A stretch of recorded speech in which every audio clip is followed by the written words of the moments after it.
নমস্কার বন্ধুরা, whisper tales চ্যানেলে আমি শুভম চলে এলাম আবার একটি হারিম করা গল্প নিয়ে। তবে হ্যাঁ, গল্পে প্রবেশ করার আগে আপনাদের কাছে একটি অনুরোধ।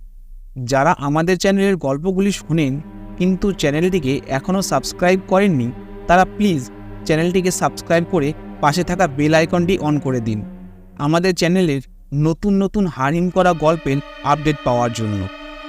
তাই আর দেরি না করে তাড়াতাড়ি চ্যানেলটিকে সাবস্ক্রাইব করুন এবং ভালো লাগলে লাইক, কমেন্ট, শেয়ার করুন। আজ আপনি শুনবেন অরিজিৎ ভট্টাচার্যের লেখা নিশি ডাক। গল্পটি শুরু থেকে শেষ অবধি শোনার জন্য অনুরোধ রইল। আশা করছি এই গল্পটি আপনাদের ভীষণ ভালো লাগবে।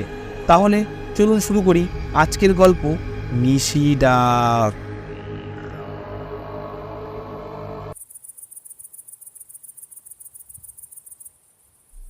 গ্রামটাকে এক নজরে দেখলে খুব সুন্দর বলে মনে হয় বাবু, কিন্তু রাতের বেলা ঘুমোবার সময় কেউ আপনার নাম ধরে ডাকলে কোনো মতেই ঘর থেকে বেরোবেন না।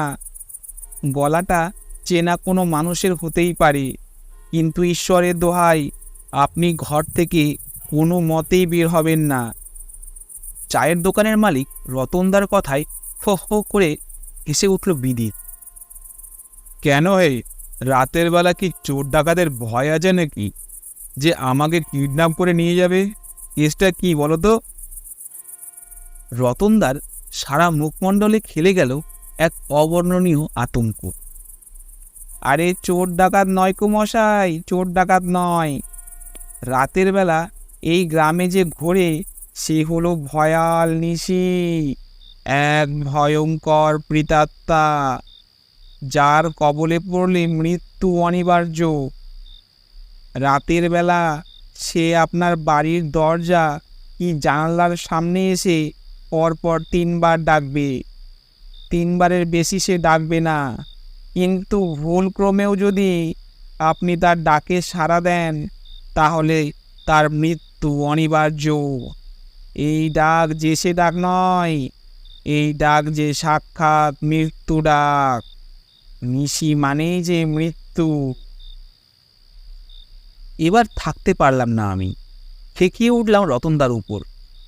কী সবচেয়ে বলো না তোমরা, বাইরের লোক দেখলেই ভয় পাইয়ে দাও। নিশি যে রাত্রে বেরোয় আর নিজের শিকারের উদ্দেশ্যে মৃত্যু ডাক দেয়, তার কি কোনো প্রমাণ আছে? প্রমাণ কি বাবু? গত 3 মাসে 7 জন মারা গেছে এই নিশির ডাকে সাড়া দিয়ে। এই 7 জনেরই একজন রমাপদ, শহরে গিয়ে ব্যবসা করে। 3 মাস পরে দেশের বাড়িতে বেড়াতে এসেছিল। রাতের বেলা রমাপদ আর শান্তনু একই সাথে একই ঘরে ঘুমোচ্ছিল। এক সময় রমাপদ শুনতে পায় ঠিক তার জেঠু শ্যামাপদ চক্রবর্তী, যে পাশের গ্রামে থাকে, বাড়ির সামনে রমাপদ নাম ধরে ডাকছে। রমাপদরা বাইরের রাস্তার দিকে ঘরে শুয়েছিল। এত রাতে জেঠু ডাকছে, কি ব্যাপার? দরজা খুলে সামনে কাউকে দেখতে পায়নি রমাপদ, শুধু এক ঝলক ঠান্ডা হাওয়া শিহরণ জাগিয়ে তুলেছিল তার শরীরে। আর ওইখানেই মৃত্যুতে লুটিয়ে পড়েছিল সে, যেন কোনো অদৃশ্য মায়াবী শক্তি এক অজানা মন্ত্র বলে বের করে নিয়েছিল তার শরীরের প্রাণবায়ু। শান্তনু সব ঘটনাটা নিজের চোখে দেখেছে। এইটুকু কথা বলে থামলেন রতনদা। কিন্তু এমনও তো হতে পারে যে শান্তনু মিথ্যা কথা বলছে। আবার এমনও তো হতে পারে রমাপদর মৃত্যু হার্ট ফেল বা অন্য কোনো কারণে হয়েছে। নিজের যুক্তিতে অটল বিদিত। আরে তোমরা শহরের ছেলেরা বিশ্বাস করতেই চাইবে না, কিন্তু সারা গ্রামে ছড়িয়ে গেছে এই নিশির কথা।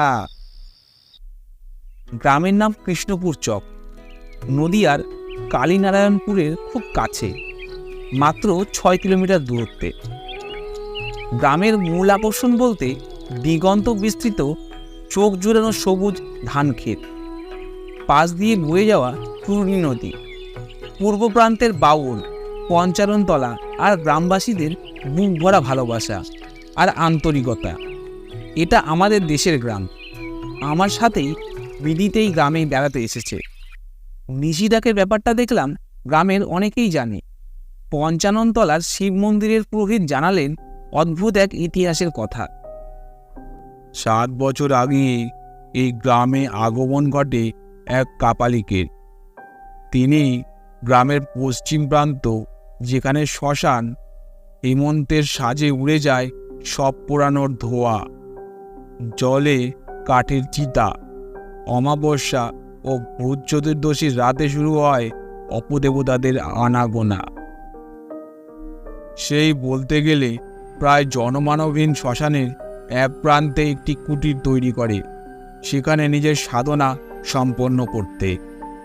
কাপালিকের সারা অঙ্গ ভস্মে মাখা, চোখ দিয়ে আগুন জ্বলছে।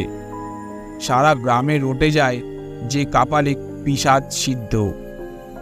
এমনিতে কাপালিক যা বলেছিলেন তার অর্থ হলো যে তন্ত্রের সিদ্ধি লাভ করা তার এখনো বাকি আছে, এবং তিনি এইবার সিদ্ধি লাভ করতেই এই গ্রামে এসেছেন।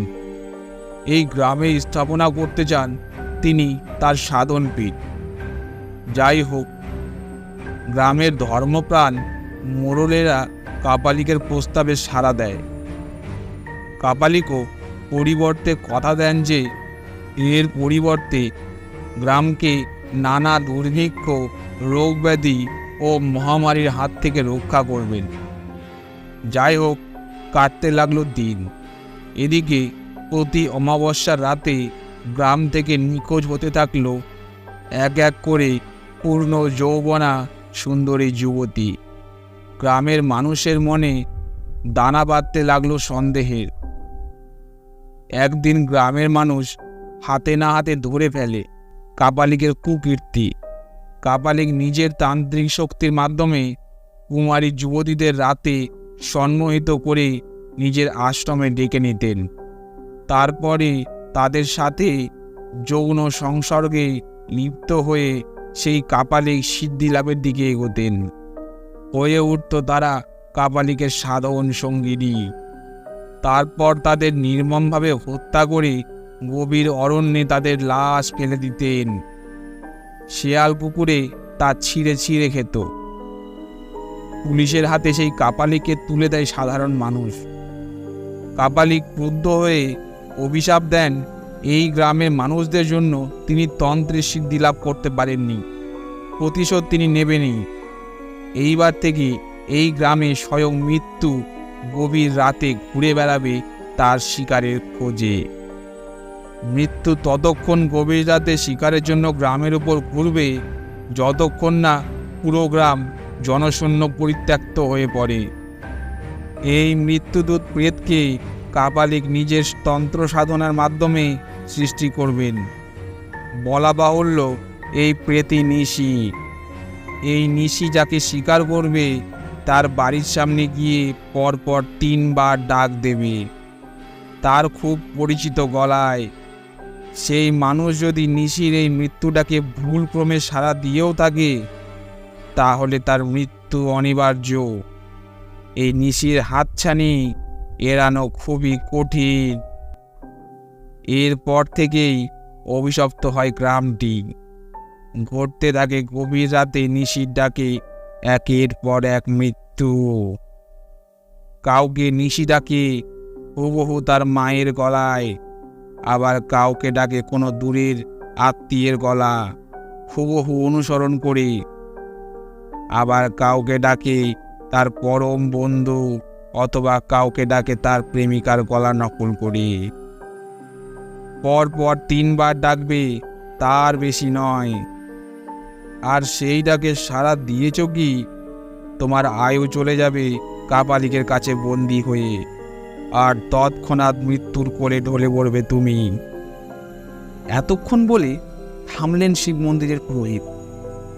আমরা বলে উঠলাম, তাহলে কি এই নিশির ডাকের কোনো অন্ত নেই? এইভাবেই চলতে থাকবে নিশির ডাকে একের পর এক মৃত্যু? অনেকক্ষণ ধরে ভাবলেন পুরোহিত। তার কপালে চিন্তার ভাঁজ স্পষ্ট হয়ে উঠল। বহুক্ষণ ভেবে বললেন, উপায় আছে, উপায় আছে। যদি নিশির কবলের থেকে কেউ কোনো দৈব বলে তার শিকারের জীবন রক্ষা করতে পারে, তাহলে নিশির অন্ত অনিবার্য। তে না পেরে জিজ্ঞাসা করলাম, মানে? আমার পিঠে হাত রেখে পুরোহিত বললেন, মানে খুব স্পষ্ট। গভীর রাতে যখন গ্রামের লোক গভীর নিদ্রায় আচ্ছন্ন, তাদের এই নিদ্রা অন্য দিনের থেকে একদম অন্যরকম। কারণ নিশি সবাইকে তার সন্মোহিনী জাদুমন্ত্রে ঘুম পাড়িয়ে রেখেছে। তখন নিশি এসে পরপর 3 বার ডাক দেবে তার শিকারকে। এই ডাক মৃত্যু ডাক। অর্থাৎ সে যদি এই ডাকে সাড়া দেয়, তাহলে তার মৃত্যু অনিবার্য। কিন্তু ধরুন সাড়া দিল, কিন্তু কোনো দৈব কারণের জন্য নিশি তার আয়ুকে করায়ত্ত করতে পারল না, সেক্ষেত্রে নিশির অন্ত অনিবার্য। এই বলে চুপ করলেন পুরোহিত মশাই। কেটে গেল কিছু নীরব মুহূর্ত। আমার বন্ধু বিদিতের দিকে অনেকক্ষণ ধরে নির্নিমেষ নয়নে তাকিয়ে থাকলেন পুরোহিত মশাই। তারপর বললেন, বাবা, তোমার যা লক্ষণ দেখছি, সাবধানে থেকো। আজ রাতে তোমার মৃত্যুর ফাঁড়া রয়েছে। জানো তো, আজ শনিবার, আর এই গ্রামে প্রতি শনিবার রাতেই নিশি বেরোয়। অদ্ভুত এক গর্বের হাসি ফুটে উঠল বিদিতের মুখমণ্ডলে। সে বলল, যাগ্গে, আজ রাতে তাহলে নিশির সাথে মোলাকাত হচ্ছেই। কত ইচ্ছা ছিল আমার এই নিশি কি জিনিস সেটা দেখার। আমার মনের ইচ্ছা যে এত তাড়াতাড়ি এত সহজে পূরণ হবে, তা আমি স্বপ্নেও ভাবিনি। পুরোহিত মনক্ষুণ্ণ হলেন হয়তো। না বাবা, নিশি সত্যি আছে। ওই যে দেখো। এরপর সামনের শিব মূর্তিতে আমরা যা দেখলাম তাতে চমকে ওঠার অনেক কিছু ছিল। শ্বেত পাথরের বেদিতে বসানো শ্বেত পাথরের মূর্তি এক অদ্ভুত দৈবজ্যোতি বিকিরণ করছে, কিন্তু মূর্তির এক জায়গা ঘোরতর কৃষ্ণবর্ণ, রং কালো নয়, কিন্তু মনে হয়েছে কেউ যেন একরাশ অন্ধকার ওই জ্যোতির্ময় মূর্তির গায়ে লেপে দিয়েছে। অবাক হয়ে আমি বলে উঠলাম, এটা কি? এর মানে এটাই যে কোনো ভয়ঙ্কর অশুভ কিছু এই গ্রামে ঘুরে বেড়াচ্ছে। সেটাই এই গ্রামের পবিত্রতা নষ্ট করছে। আর এই অশুভ জিনিসের উপস্থিতির চিহ্ন হলো ঈশ্বরের জ্যোতির্ময় শরীরে এই কালিমা।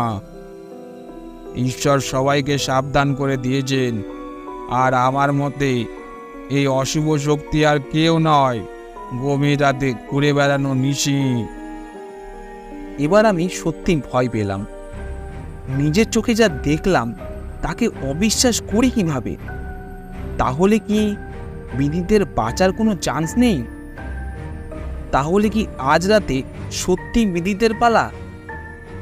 ভয়ে ভয়ে আমি গ্রাম্য পুরোহিতকে জিজ্ঞাসা করলাম, আপনি যদি সত্যি বিদিতের মধ্যে মৃত্যু লক্ষণ দেখে থাকেন, তাহলে কি ওকে বাঁচানোর কোনো উপায় নেই? পুরোহিত মশাই বললেন, দেখো বাবা, তোমার বন্ধুর বাঁচার খুব অল্প লক্ষণ রয়েছে, কিন্তু সেই লক্ষণ এত দুর্বোধ্য যে এর মাথা মুন্ডু আমি কিছুই উদ্ধার করতে পারছি না। আমি জোর করে বললাম, দেখুন, ও গোয়ার হতে পারে, আপনার সাথে তর্ক করতে পারে, আপনাকে অপমান করতে পারে। ওর হয়ে আমি না হলে ক্ষমা চাইলাম আপনার কাছে। আপনাকে বলতেই হবে ওর বাঁচার উপায়টা কি। দেখো বাবা, উপায় তো আছে। নিশির ডাকে পাওয়া অবস্থাতে ও যদি এমন কোনো পবিত্র বাড়িতে পা রাখে যেখানে গিন্নি তার স্বামীর বুকে পা রাখে, আর এভাবেই ওই বাড়ির পবিত্রতা অক্ষুণ্ণ থাকে, তাহলে ও বেঁচে যাবে। নিশি ওর বিন্দু মাত্র ক্ষতি করতে পারবে না। কিন্তু যে বাড়িতে গিন্নি তার স্বামীর বুকে পা রাখেন সেই বাড়িকে কি পবিত্র বলা যায়? এই কথার মাথামুন্ডু আমি মর্মোদ্ধার করতে পারছি না। এই বলে থামলেন পুরোহিত মশাই। আমিও তো কিছুই বুঝতে পারলাম না। হতবাক হয়ে আমি বললাম, বুঝলে তো বাবা, সংকেতটা এমনই দুর্বোধ্য আর জটিল, আমি নিজেই কিছু বুঝতে পারছি না। তোমায় কি বলবো বলো? পুরোহিত মশাইয়ের গলায় একরাশ হতাশা। মন্দির থেকে ভগ্নচিত্তে আমরা মামার বাড়ি ফিরে এলাম। এইখানেই আমরা ঘুরতে এসেছি। পড়ে আসছিল সূর্যের আলো। সন্ধ্যা থেকেই দেখা যেতে লাগলো পরিবর্তন। বোঝাই যাচ্ছিল আজকের রাতটা আর 5টা রাতের থেকে আলাদা হবে। সন্ধে হতে না হতেই দোকানিরা দোকানের ঝাঁপ ফেলে দোকান বন্ধ করতে লাগলো। গৃহস্থরাও তাড়াতাড়ি নিজের বাড়ির দরজা জানালা বন্ধ করতে ব্যস্ত। বোঝাই যাচ্ছে সারা গ্রামকে এখন একটা আতঙ্কে ঘিরে রেখেছে। রাস্তাঘাটে লোকজন কমে আসতে লাগলো। রাত 8টার মধ্যে সব কিছু শুনশান। রাতের খাওয়া দাওয়া ভালোই হলো। বেনারসি চালের ভাত আর সেই সঙ্গে দেশি মুরগির মাংস। আমরা 10:30টার সময় শুতে গেলাম। সবচেয়ে উল্লেখযোগ্য ব্যাপার হলো আমাদের শোয়ার ঘরটা একতলায় বাইরের রাস্তার দিকে। নিশির শিকার করার পক্ষে এক আদর্শ স্থান। আমি ঠিক করেছি আজ রাতে আমি ঘুমোবো না। আমার বন্ধু বিদিদের মাথার উপর ঘুরছে মৃত্যুর ভাড়া। সারাদিন ভেবেও পুরোহিত মশাইয়ের দেওয়া সংকেতটির মর্ম উদ্ধার করতে পারিনি। নিশি হয়তো সবাইকে তার মায়াবী শক্তিতে ঘুম পাড়িয়ে রাখবে, কিন্তু আমায় পারবে না। তাই আমি পুরোহিতের কাছে চেয়ে এনেছি মহাদেবের মন্ত্রপুত রুদ্রাক্ষ। এই রুদ্রাক্ষ গলায় ধারণ করলে নিশির সম্মোহনী শক্তি আর আমার উপর খাটবে না। আজ এই শনিবারের নিশিতে বিদিতকে বাঁচানোর চান্স নেবই আমি। একই খাটে বিদিত আর আমি পাশাপাশি শুয়েছি। নিশি বিদিতের কোনো ক্ষতি করতে পারবে না। আজ রাতে চোখের পাতা পড়বে না আমার। দূরে কোথাও ডেকে উঠল এক অজানা রাত জাগা পাখি। শোনা গেল বাঁশবাগানের দিকে শেয়ালের হুক্কা হুয়া। একপাল শেয়াল একসঙ্গে ডেকে এক প্রহরের সমাপ্তি ও অন্য প্রহরের সূচনা ঘোষণা করে। তাই শেয়ালকে বলা হয় জাম ঘোষক। সে যাই হোক, রাত মোটামুটি 12টা হবে। একের পর এক প্রহর অতিবাহিত হয়ে চলেছে। ওদিকে নিশির দেখাই নেই। তাহলে কি নিশিকে নিয়ে গায়ে যা রটেছে সবটাই কি মিথ্যা? সবটাই কি অর্থহীন? অশিক্ষিত কুসংস্কারাচ্ছন্ন গ্রামবাসীদের কল্পনা? আর আমি বৃথায় ডুমুরের ফুলের জন্য রাত জেগে বসে পণ্ডশ্রম করছি। এতক্ষণ ধরে যে থ্রিলটা ফিল হচ্ছিল সেটাই নষ্ট হতে বসলো। বিদিতের দিকে তাকালাম। অগরে ঘুমোচ্ছে ছেলেটা। আহা, কি নিষ্পাপ লাগছে ছেলেটাকে। ছোটবেলা থেকেই বিদিত আমার খেলার বন্ধু, সুখ দুঃখের পরম সাথী। তাও কৌশলে আমাদের সম্পর্কে ফাটল ধরেছিল যখন আমরা দুজনেই একই সাথে সুস্মিতার প্রেমে পাগল হয়ে গেছিলাম।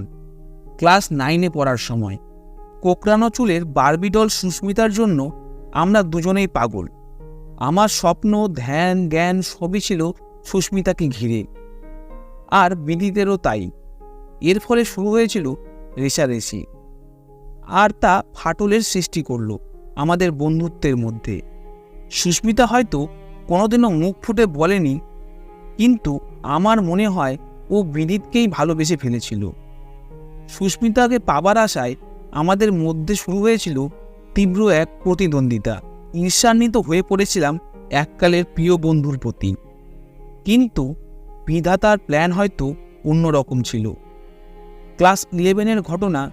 নন্দাদেবী পাহাড়ে ট্রেকিং করতে গিয়ে দুর্ঘটনায় মৃত্যু হলো সুস্মিতার। শোকে বুক ভেঙে যায় আমাদের দুজনেরই। আর হয়তো এই শোক আবার মিলিয়ে দেয় আমাদের দুজনকে। কেটে যাচ্ছিল সময়। ডুবে গিয়েছিলাম অতীতের স্মৃতিচারণে। আমার চিন্তাকে ছিন্ন করে দিয়ে জানালা দিয়ে নারী কণ্ঠে আওয়াজ ভেসে এলো, বিদিত। আশ্চর্য, হুবহু সুস্মিতার গলা। এককালের ভালোবাসার মুখে নিজের নাম শুনে ধর্মড়িয়ে উঠে বসল বিদিত। আমিও উঠে বসলাম। ভালোই বুঝতে পেরেছি বিদিতকে এখন নিশিতে পেয়েছে। ওকে আটকানো অসাধ্য। আবার আওয়াজ এলো, বিদিত, আমি সুস্মিতা, এসেছি তোর কাছে, প্লিজ দরজা খোল। জানতাম লাভ হবে না, তাও বিদিতকে বারবার নিষেধ করলাম। আমি বললাম, এসব ওর শোনার ভুল। এই ঠান্ডা রাতে দরজা খোলা ঠিক হবে না, ঠান্ডা হাওয়া আসবে। আমার নিষেধ করা সত্ত্বেও দরজা খুলে দিল বিদিত। ওকে আটকায় কার সাধ্য? ওর শরীরে এখন অতিলৌকিক আসরিক শক্তি। দরজা খুলতেই একরাশ ঠান্ডা হাওয়া প্রবেশ করলো ঘরে, সারা শরীরে কাঁপন ধরিয়ে দিল। ভালোই অনুভব করলাম যে এই হাওয়া ইহজগতের নয়, কোনো এক অলৌকিক অতীন্দ্রিয় জগৎ থেকে উঠে আসছে। দরজার বাইরে একরাশ শূন্যতা, বাইরে কেউ নেই। বিদিত বেরোতে যেতেই ওকে আটকাতে গেলাম আমি। আমাকে ও ছিটকে ফেলে দিল, তারপর বেরিয়ে গেল দরজা খুলে। না, বন্ধুকে বাঁচাতেই হবে এই ভয়ঙ্করী নিশির হাত থেকে। বিদিত অনেক দূরে চলে গেছে, পেছনে ছুটলাম আমি। শুনশান রাস্তা, চারিদিক অস্পষ্ট কুয়াশার আচ্ছন্ন, আর এই ধোঁয়াটে কুয়াশার ওপর স্নিগ্ধ চন্দ্রালোক এক রূপালী মায়াবী প্রতিপ্রভার সৃষ্টি করেছে। সেই কুয়াশার অস্পষ্টতার মধ্যেও দেখতে পাচ্ছি এক সাদা ছায়ামূর্তি বাতাসে, বলতে গেলে ভাসতে ভাসতে এগিয়ে যাচ্ছে। আর তাকে অনুসরণ করেছে বিদিত। বিদিতের দেহে এখন আসরিক শক্তি। মৃত্যু এখন বিদিতকে আকর্ষণ করছে ওর ভবিতব্যের দিকে। ওকে এখন থামানো অসাধ্য। আধ ঘন্টা হেঁটেছি, বলতে গেলে গ্রামের চৌহদ্দি থেকে বেরিয়ে এসেছি। এই সময় ঘণ্টার শব্দে চমক ভাঙল আমার। আরে, এটাই সেই ভগ্নপ্রায় মহাকালীর মন্দির না? আগে যেটার কথা শুনেছিলাম।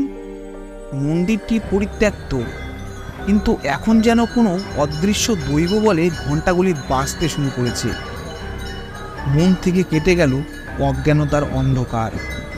সকালবেলা শিব মন্দিরের পুরোহিত মশাই বিদিতকে নিশির হাত থেকে বাঁচানোর যে রহস্যময় সংকেতের কথা বলেছিলেন, এক নিমেষে তার প্রকৃত অর্থ কথিত হলো আমার চোখের সামনে।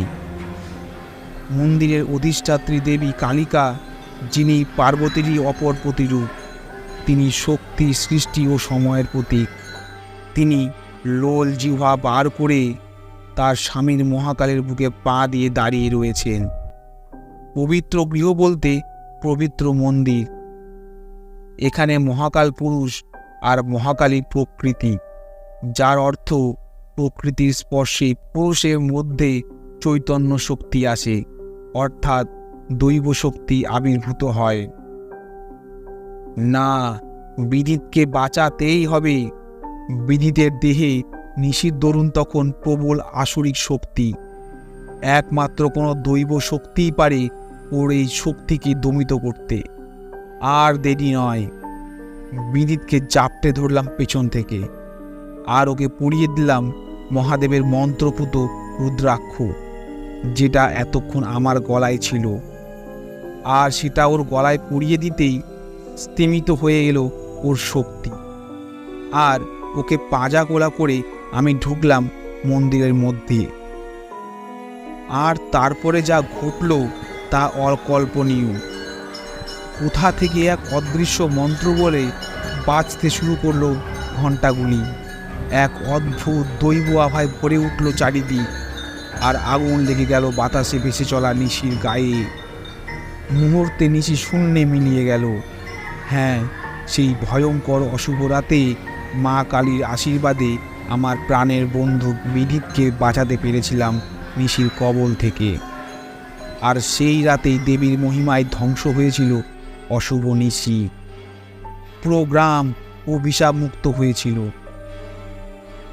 পরের দিন আমরা যখন ৫৫ তলার শিব মন্দিরে গেলাম পুরোহিত মশাইয়ের সাথে, তখন লক্ষ্য করলাম শিবমূর্তির মধ্যে অন্ধকার দাগ সম্পূর্ণ অদৃশ্য। আর বিদিত প্রণাম করেছিল পুরোহিত মশাইকে।